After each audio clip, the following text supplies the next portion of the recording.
Bon matin. Vous pouvez déjà tourner dans Luc. On va aller dans Luc encore. Mais c'est pas le premier passage, pardon. Fait que finalement, pas obligé de tourner tout de suite. Bon. Merci. All right. Content de vous voir ce matin. On va encore explorer la fameuse question, c'est quoi Noël pour Dieu? Et c'est la deuxième semaine. Et cette semaine, aujourd'hui, on va explorer l'humilité dans la naissance de Jésus. C'est quoi Noël pour Dieu? Le deuxième thème qu'on va explorer, c'est que pour Dieu, la naissance, Noël, c'est l'humilité. Je vais me reculer un peu parce qu'on voit juste la moitié de mes yeux dans l'écran. La semaine dernière, tout de même, on a exploré que Noël pour Dieu, c'est la joie. C'est un événement qui apporte une grande joie parce que c'est la venue de notre Messie, de notre Sauveur sur terre. Il a mis les pieds sur la terre, peut-être après quelques mois parce qu'il a commencé à marcher pas quand il est né, bien entendu, mais c'est un sujet de grande joie. C'est un grand événement et c'est un des plus grands événements dans l'histoire de l'humanité. Parce que sans naissance, il n'y a aucune mort. Si Jésus n'était pas venu, où est-ce qu'on trouverait notre salut? C'était la solution. L'agneau pur et sans tache, envoyé par Dieu pour nous sauver. Alors, si Jésus n'avait pas été obéissant, Dieu aurait dû trouver une autre manière. Il était l'ultime manière. On a vu la naissance de Jésus avant. En fait, excuse-moi. On a vu la joie avant la naissance de Jésus et non sa naissance avant sa naissance, ça ne marche pas trop. On a vu la joie de Jean-Baptiste qui est dans le ventre de sa mère, qui tressaillit de joie, et même Élisabeth qui est remplie du Saint-Esprit, qui est joyeuse, remplie de joie, lorsqu'elle entend la voix de Marie qui vient la visiter, et l'enfant tressaillit de joie, et Élisabeth est remplie de joie et prophétise au sujet de Marie, qui est enceinte, mais Élisabeth ne sait pas que Marie est enceinte. Mais par le Saint-Esprit, elle le sait. Ensuite, on a vu que par après, les bergers ont été très joyeux à voir, à entendre que le Messie, le Sauveur du monde, est né. Ils ont été les premiers témoins à voir Jésus dans une crèche, dans la grange, né. Ils ont glorifié Dieu. Ils l'ont adoré, étant reconnaissants que le Messie était venu. Et quel honneur être les premiers à voir ton Sauveur, le Sauveur de toute l'humanité. Mais c'est les bergers qui l'ont vu. Ensuite, l'importance de savoir pourquoi on célèbre Noël était le dernier point que j'ai souligné la semaine passée. Parce que sinon, on suit simplement une tradition sans savoir pourquoi on la suit. Par l'illustration du fameux jambon de Noël, parce qu'on jetait les deux bouts, j'ai illustré à quel point c'était important de savoir pourquoi on célèbre. Parce que sinon, on jette quelque chose qui est bon. On jette quelque chose qui est bon et on ne peut pas profiter de Noël à son plein potentiel. Parce que Jésus n'est pas venu à moitié. Il est venu complètement, en chair et en os. Quelle grâce que Jésus est venu. Amen. Alors, l'humilité. Dieu a envoyé son Fils sur terre. Il a vécu une vie à notre niveau. Il est venu en tant que bébé, en tant qu'enfant. Lui qui est Dieu est venu vers nous. C'est un enfant de sang royal.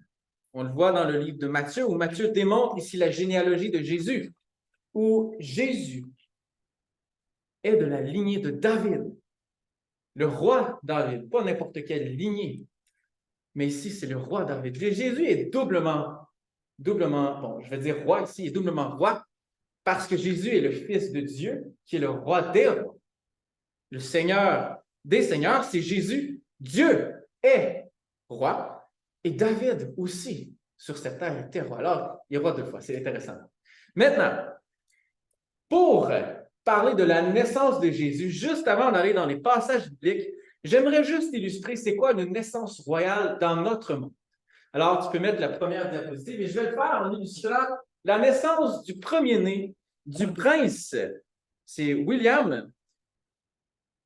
C'est ça, je pense bien. Oui, c'est ça. Du prince William et de la princesse Kate. Alors, lors de leur premier-né, comment se passent les procédures? Comment est-ce que c'est fait? Premièrement, il y a la naissance et elle n'est pas faite de manière discrète. Il y a la naissance et, prochaine diapo, il y a ce petit monsieur-là qui passe dans la ville et qui va lire, en anglais c'est un edict, je ne sais pas c'est quoi en français, merci, bon ça c'est pas mal le même mot, un édit, et qui va le proclamer à voix haute et dire, il y a eu une naissance importante qui s'est passée. C'est proclamé, et tout le monde sait que le prince est né. Tout le monde le sait, c'est proclamé à voix haute. Ça fait partie du protocole et d'ailleurs, c'est très strict, ça doit être fait. Et ce n'est pas le seul protocole qui est présent lorsqu'un prince est né ou même avant qu'il est né. On continue pour la prochaine diapositive. Et voilà, alors une fois que l'annonce est faite, sa naissance est proclamée, un enfant est né, un enfant royal.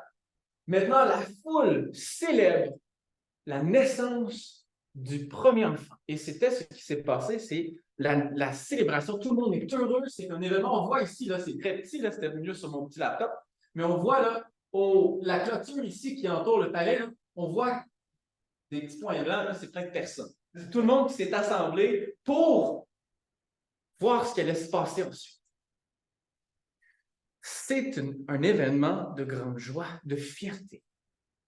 Un autre personne s'est rajouté à la famille royale. Il y a de l'espoir pour le trône, pour le futur. Et voilà. Alors, plusieurs se sont assemblés. La famille royale est informée ensuite. Bon, je présume probablement avant aussi. Dans l'ordre du vidéo, c'était que la famille royale ensuite était informée de la naissance du fils, du premier-né. Et suite à cela, prochaine diapo. Voilà. Un fils est né, un petit roi, un petit prince. Prochaine diapo. La proclamation du premier-né, du fils, est écrite ici et c'est une proclamation de la naissance du bébé sur une forme papier, mis ici devant le palais, sur le cheval doré qui est dans la cour du roi, du palais, et cette proclamation atteste la naissance du prince. Il est né et pour attester à cette naissance, ici, tu as les médecins royaux qui ont tous signé, qui attestent que le prince est né. Ça confirme que le bébé royal est né et qu'il est en santé et qu'il vit. Ensuite, cela fait, tout le monde se réjouit et c'est la grande joie. Le bébé est né. Ce n'est pas une naissance discrète. C'est la cause d'une grande célébration, c'est la fête qui se passe et cette naissance est proclamée sur tous les toits. Allons maintenant voir comment la naissance de Jésus s'est passée. On peut tourner dans Luc, chapitre 2, versets 6 à 7. Finalement, j'étais dans le tort. On commence dans Luc. Luc, chapitre 2, versets 6 à 7.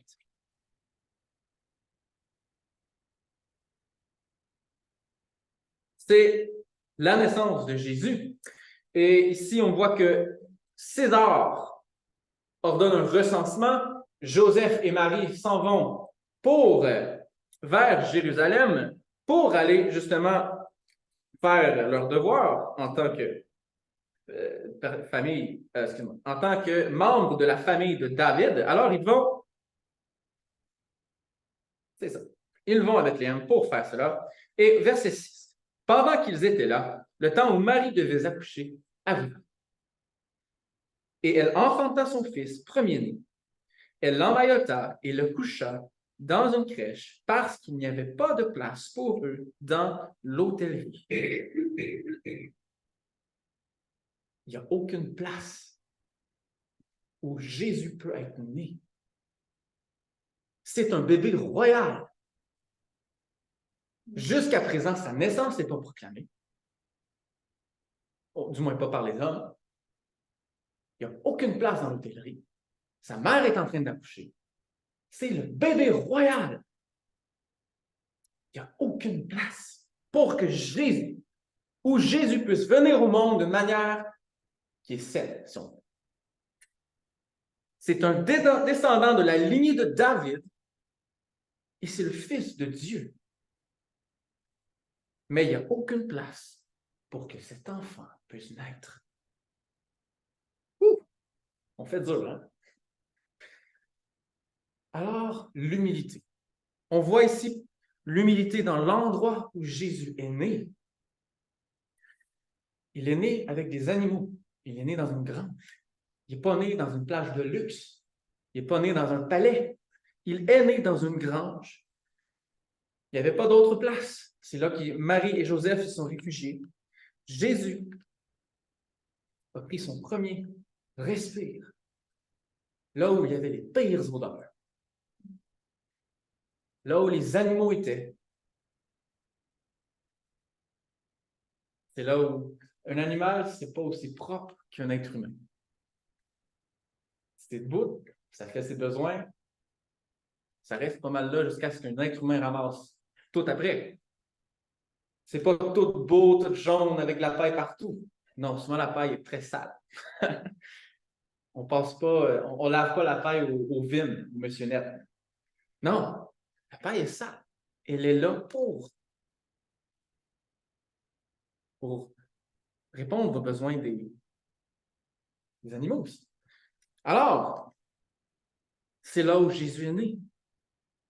C'est pas un endroit où un prince devait naître, par exemple, ou devrait naître. L'enfant de William et Kate n'est pas né dans une grange. Or, lui, il est né dans un palais. Il est né dans un palais. Il n'y a aucune question que cet enfant naisse dans une grange. Oh, non, non, non. Mais Jésus est né dans une grange. Le bébé royal, pas Jésus, mais on parle ici du bébé de William et de Kate, le prince et la princesse, est né dans un palais accompagné de sages-femmes. Et c'est fait partie des protocoles. Les sages-femmes doivent être là pour aider à l'accouchement ici. Et le mari ne peut pas être présent lors de l'accouchement. Mais il y a une assistance. Les sages-femmes sont là. Ils prennent soin ici. Ils tendent aux besoins de la maman qui accouche ici. Jésus n'a jamais eu ça. Jésus est né dans une grange. Ce n'est pas les animaux qui ont aidé à l'accouchement.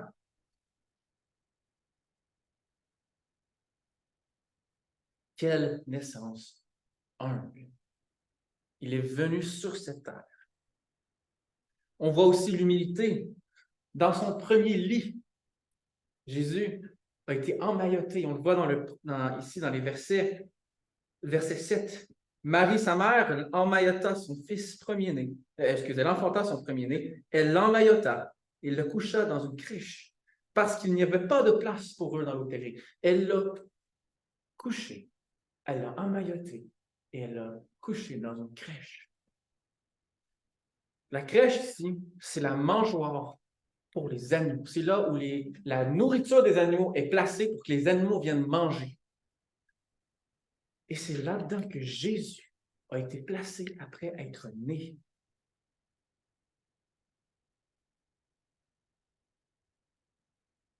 Cette mangeoire, cette crèche, ça serait trop facile de supposer qu'elle était super propre. Si vous regardez des lapins, puis leur mangeoire, souvent on retrouve du caca dans leur mangeoire.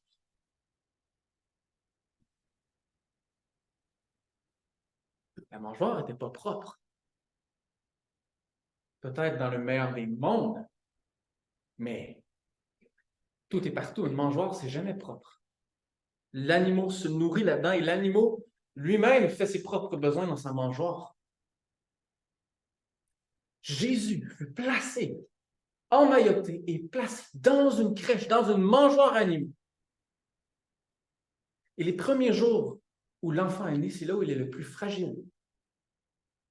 Mais quelques minutes, ou quelques temps après être né, Jésus est placé dans une crèche, dans une mangeoire animale. c'est notre Sauveur. Il a été placé dans une mangeoire, né dans une grange. Lui qui allait sauver le monde, pardonner l'humanité de leurs péchés, nous pardonner nos péchés, il est né dans une grange et placé dans une crèche. Si ce n'est pas un signe d'humilité, il faut redéfinir l'humilité.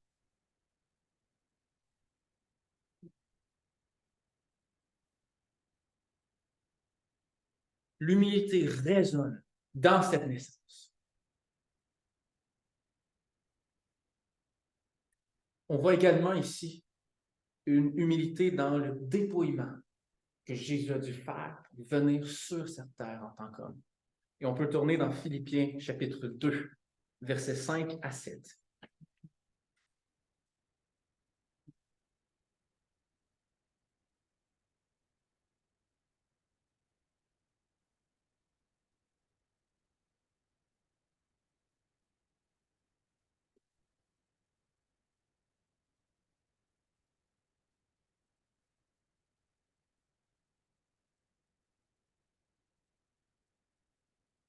C'est Paul qui écrit aux Philippiens et qui les exhorte, qui les encourage de se revêtir des mêmes sentiments que Christ, que Jésus. Verset 5.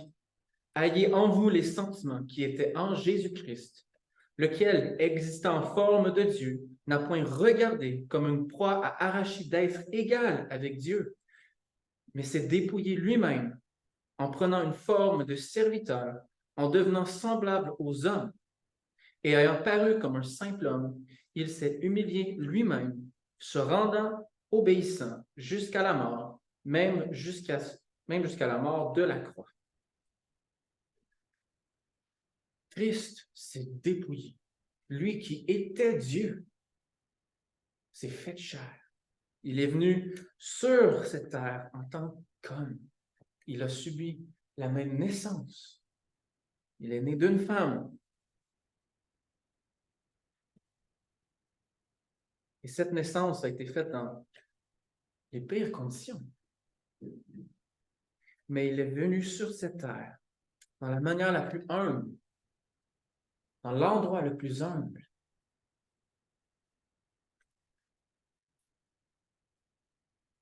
Pour être né dans une grange. Jésus n'est pas le seul. Je ne crois pas que Jésus est le seul d'être né dans un étable, dans une grange et placé dans une crèche parce que dans cette époque, il y avait beaucoup de pauvreté.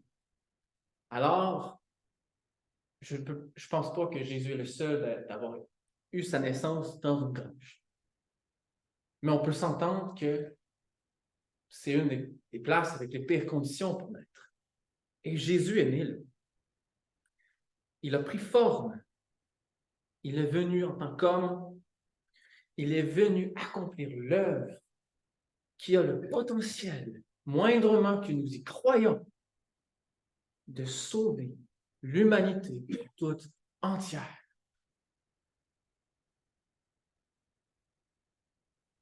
Il est venu en tant que serviteur, nous servir, nous qui sommes pécheurs, nous qui commettons le péché à chaque jour.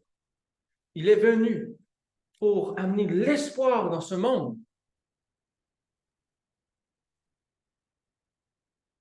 Il a pris l'apparence d'un simple homme. L'apparence d'un simple homme, tout en étant Dieu, en étant le Sauveur, le Roi des rois, le Messie, le Sauveur de l'humanité. Il s'est rabaissé. En quelque sorte, Jésus a vécu, pour faire une comparaison avec ce que je vis dans notre monde en tant qu'humilité ici, pour ramener mon point, c'est comme Jésus a vécu une certaine démotion ici. Il s'est fait homme. Dans des entreprises, on peut voir ça.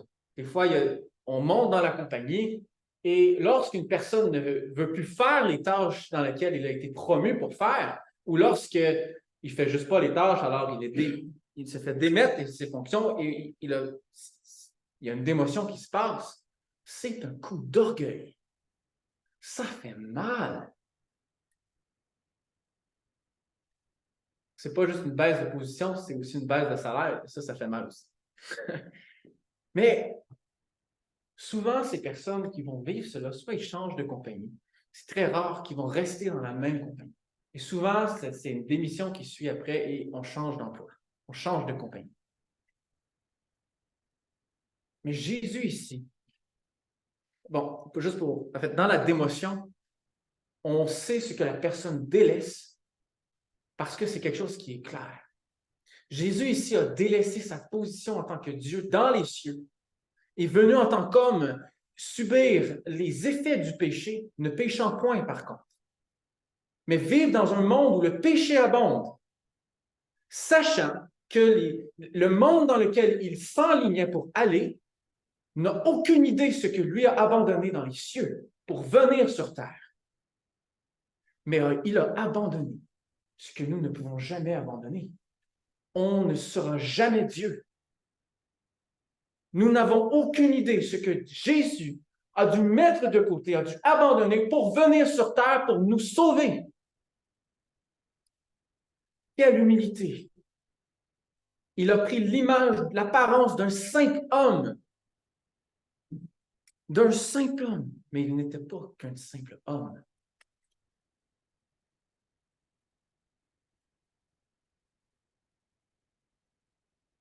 Alors, comment est-ce que nous pouvons exprimer l'humilité de Christ à Noël? Dans cette saison festive qui s'en vient, comment est-ce qu'on peut refléter l'humilité de notre Sauveur?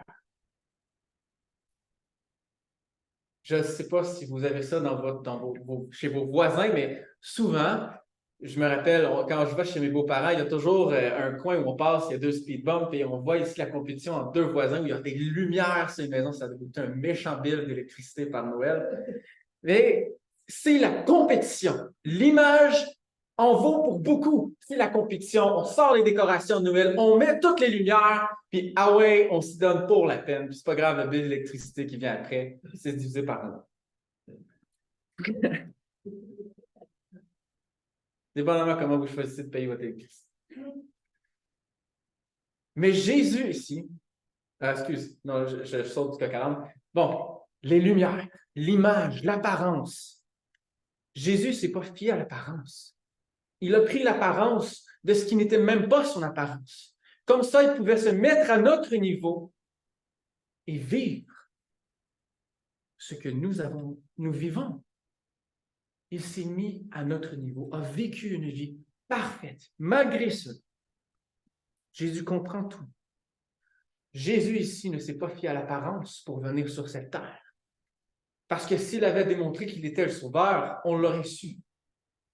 Il aurait pu faire ça en long puis en large, puis être éclairé tout le long de sa vie. Mais non. Alors, l'image ici, face à la fête de Noël, on voit les lumières, l'apparence, souvent on accueille des gens chez soi. On veut que ce soit la meilleure chose, le meilleur repas, la meilleure fête, tout. Le ménage doit être fait. Il faut passer la mop, il faut passer la balayeuse, il faut que l'arbre soit le plus parfait.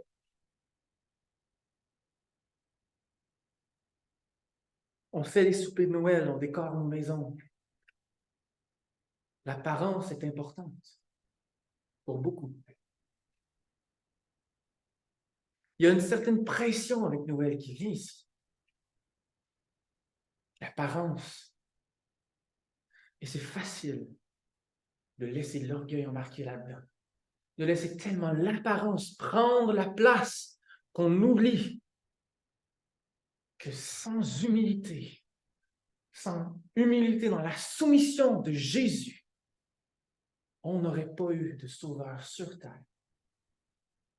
Quelque part dans l'année. Parce que c'est pas parce qu'on le célèbre le 25 décembre qu'il est venu le 25 décembre.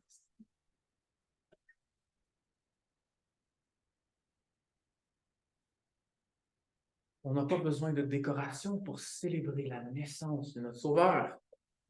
On n'a pas besoin de bien paraître pour célébrer cette naissance. Jésus a pris l'apparence d'un homme.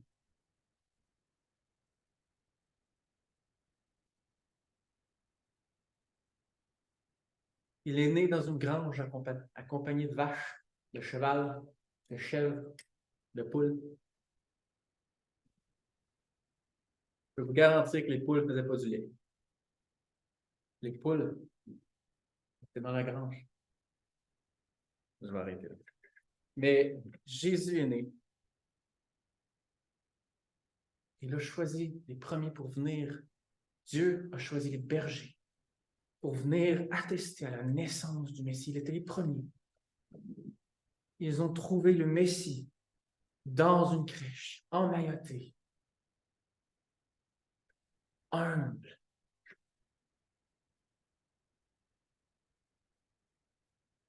Une autre manière qu'on peut refléter l'humilité dans cette fête de Noël, c'est simplement d'accueillir ceux qui sont seuls. Jésus est venu pour ceux qui étaient dans le besoin, qui sont dans le besoin. Ça serait complètement détourner le sens de Noël, célébrer Noël en rejetant ceux que Jésus est venu pour qui Jésus est venu. Jésus est venu pour ceux qui sont dans le besoin. Et cela demande de laisser de côté le bien paraître, l'apparence. Pourtant, c'est ce que Jésus a fait. Il a mis de côté son apparence glorieuse. Il est venu en tant que simple homme, en tant que serviteur, annoncer la parole de Dieu, annoncer le message de l'Évangile, le message le plus puissant sur terre. C'est ce qu'il est venu faire, il est venu sauver. Sans cette humilité, sans cette naissance, on n'aurait pas de Noël. On n'aurait pas de Noël. Ceux qui sont seuls, qui sont les rejetés de la société, méritent de pouvoir célébrer Noël, tout comme nous le méritons. Parce que Jésus est venu autant pour eux que pour nous. Il est venu pour tout le monde, pour sauver tout le monde. C'est pas tout le monde qui paraît bien, c'est pas tout le monde qui paraît comme nous on aimerait qu'il paraisse. Mais c'est correct. Parce que Jésus les aime. Et nous devons les aimer. Il y a une douleur pour des personnes en ce temps de Noël. C'est pas pour tout le monde que Noël est un temps de joie, de grande paix, de grande joie. Il y en a qui se retrouvent seuls à Noël. C'est notre devoir de tendre la main en tant qu'Église, en tant que chrétien, que disciple de Jésus. C'est notre appel. Tirons une leçon de cette humilité que Jésus avait en venant dans ce monde.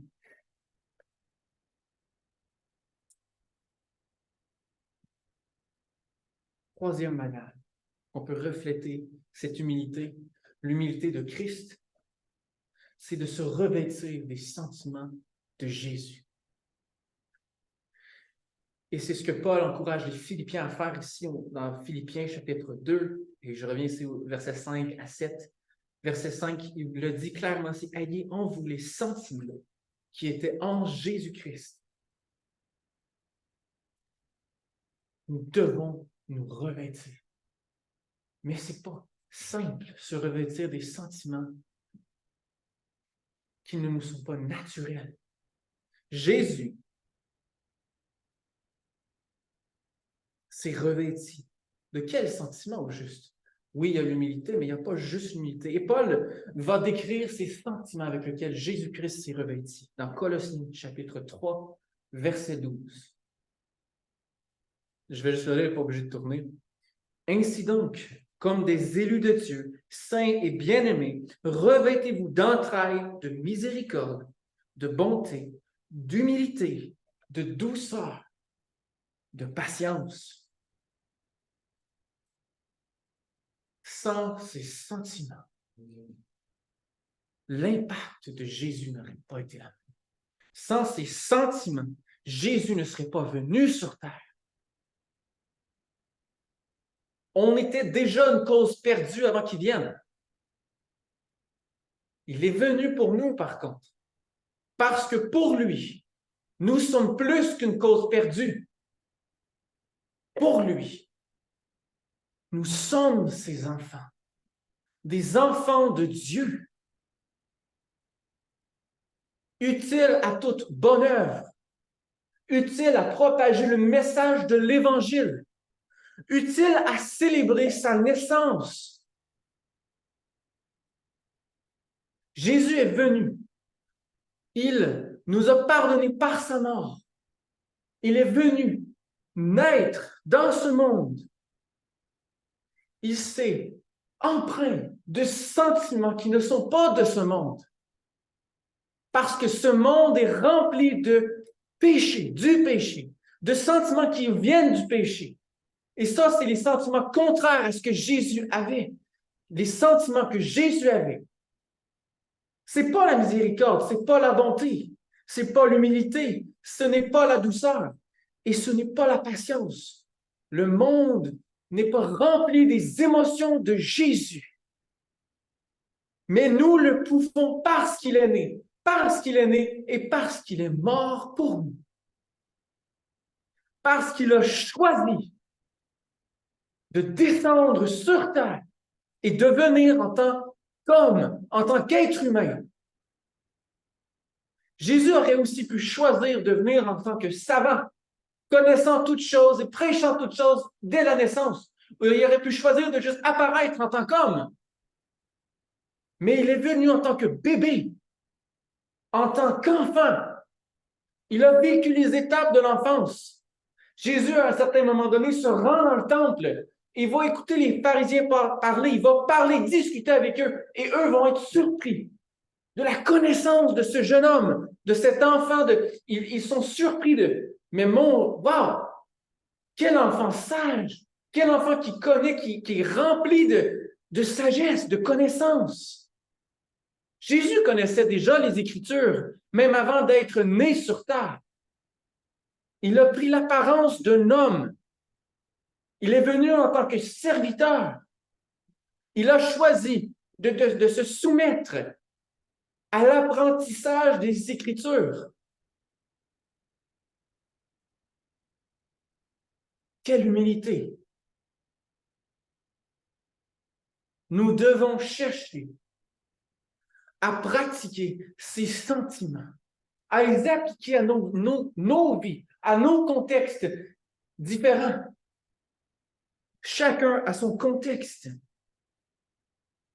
Et comme le pasteur a prêché dans ses prêches où il prêchait de la vision de instruire, grandir et produire, Jésus a été instruit, Jésus a grandi et Jésus a produit.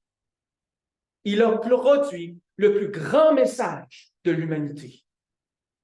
Il a produit le message de l'Évangile. Il a donné sa vie pour que ce message nous parvienne pour nous sauver. Ce message doit descendre au fond de notre entendement, au plus profond de nos cœurs, et nous devons conserver ce message, coûte que coûte. On est béni au Québec, les droits individuels sont présents. Mais si vous allez dans d'autres pays, vous pouvez donner votre vie pour ce message. C'est ce que Jésus a fait et c'est ce que beaucoup de nos frères et sœurs ailleurs dans le monde font encore aujourd'hui. Ils sont prêts à donner leur vie pour ce message. Ils conservent ce message au plus profond de leur cœur. Je crois que la meilleure manière de garder ces sentiments, de les préserver, qu'ils tombent dans le fond de notre entendement et d'appliquer ces sentiments, c'est vraiment par la prière. De demander au Seigneur de nous donner sa force. Que Jésus nous donne la force, sa force, pour que ces sentiments viennent au fond de notre entendement, pour que ces sentiments s'appliquent dans nos vies. Noël, c'est la fête de la naissance de Jésus. Mais Noël se passe dans nos cœurs à chaque matin. Parce que lorsqu'on fait le choix de croire en la mort et la résurrection de Jésus, nous naissons. Lorsqu'une personne fait ce choix, il y a une grande célébration au ciel parce que quelqu'un est né de nouveau. Lorsque Jésus est venu dans ce monde, il est né physiquement. Il n'est pas né spirituellement. Il était déjà né. Il est celui qui règne au niveau spirituel. Revêtons-nous de ces sentiments. L'humilité est le contraire de l'orgueil. On peut le faire par la prière. Et Jésus, par son Saint-Esprit, peut faire descendre ces sentiments et les appliquer à nos vies. Parce que le Saint-Esprit nous donne la force d'avancer avec ces sentiments. Ce n'est pas naturel. Mais il y a une manière d'appliquer ces sentiments non seulement envers nos frères et sœurs, envers ceux qui ne connaissent pas le Seigneur, mais aussi dans nos temps de prière. On peut tourner dans Luc, chapitre 18, versets 11 à 13.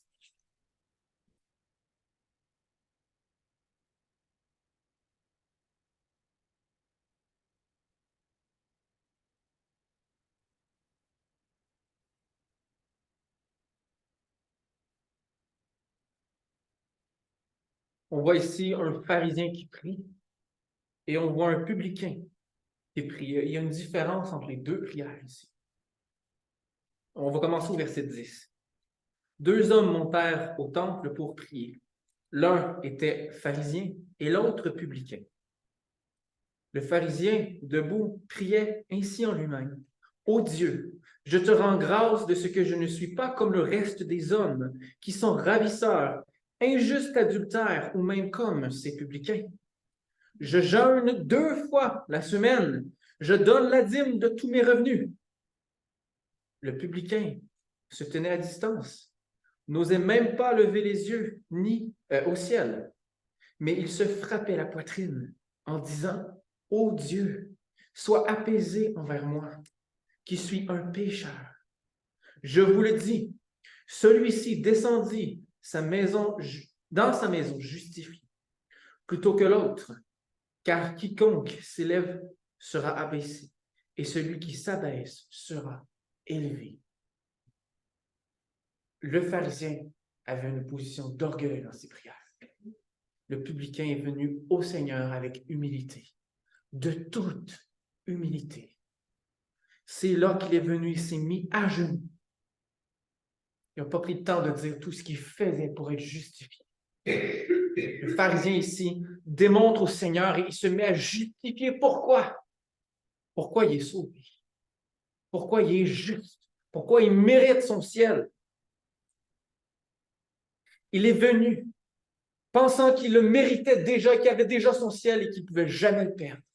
Parce que ses actions justifiaient son salut. Mais le salut en Christ ne fonctionne pas de cette manière. Le publicain, lui, n'est pas venu en se justifiant. Non, on voit ici un exemple de quelqu'un qui est venu de toute humilité, sachant qu'il n'était pas parfait, sachant qu'il était pécheur, sachant qu'il ne pouvait pas justifier quoi que ce soit, qu'il ne pouvait pas se justifier, qu'il ne pouvait pas justifier quoi que ce soit pour être sauvé. Parce que cette notion ici du salut n'est pas nouvelle parmi le peuple juif. Ce n'est pas nouveau. Ce publicain savait qu'il ne pouvait se justifier. Il était tellement humilié qu'il s'est tenu à distance. Il n'osait même pas lever les yeux. Il frappait sa poitrine et il criait envers son Dieu, criant qu'il ait compassion, criant que lui le justifie. Et en quelque sorte, c'est parce qu'il savait que c'est Dieu seul qui peut pardonner tout péché. Ce n'est pas les actions, ce n'est pas quoi que ce soit que nous puissions faire qui peut justifier. Non. Et au verset 14, on voit que c'est lui qui est descendu dans sa maison justifié. Ce n'est pas le pharisien qui était rempli d'orgueil juste dans sa prière. Tout et partout, ce n'était pas une prière. C'est un discours de justification. Il parlait peut-être pas devant une foule, mais il parlait à Dieu. Et c'était un discours pour dire, moi, je suis juste. Je sais c'est quoi la justice. Et le sous-entendu ici, lorsque quelqu'un parle comme ça, c'est lui-même qui définit la justice. Mais c'est Jésus, pour nous aujourd'hui, qui est notre justice. Alors, une attitude de prière, nous devons avoir une attitude d'humilité, se mettre à genoux et prier. Voilà une attitude d'humilité. Par cette attitude d'humilité, nous sommes justifiés, et seulement par la grâce de Dieu. Merci Seigneur d'avoir envoyé ton Fils, Jésus, naître dans ce monde avec toute humilité pour nous sauver. Merci Jésus d'avoir pris cette décision. Merci d'avoir été humble et de t'être soumis à la volonté du Père, de te soumettre à sa volonté, de t'humilier et de te mettre au niveau des hommes, ayant l'apparence d'un simple homme, de t'être mis à notre niveau, venu pour nous servir. Seigneur, il y a une grande puissance dans ton humilité. La puissance de la croix trouve une puissance dans ton humilité. Merci. Merci, Seigneur, pour qui tu es. Béni sois-tu, Seigneur. Amen. En conclusion, Noël, c'est l'humilité. L'humilité joue une grande partie. On la voit dans l'endroit où Jésus est né, dans son premier lit, mais aussi dans son dépouillement, dans le fait qu'il a pris l'apparence d'un homme. Amen. Oui, la prédication est finie, tu peux venir pour les annonces. C'est l'heure des annonces, alors je vais aller masser. Merci.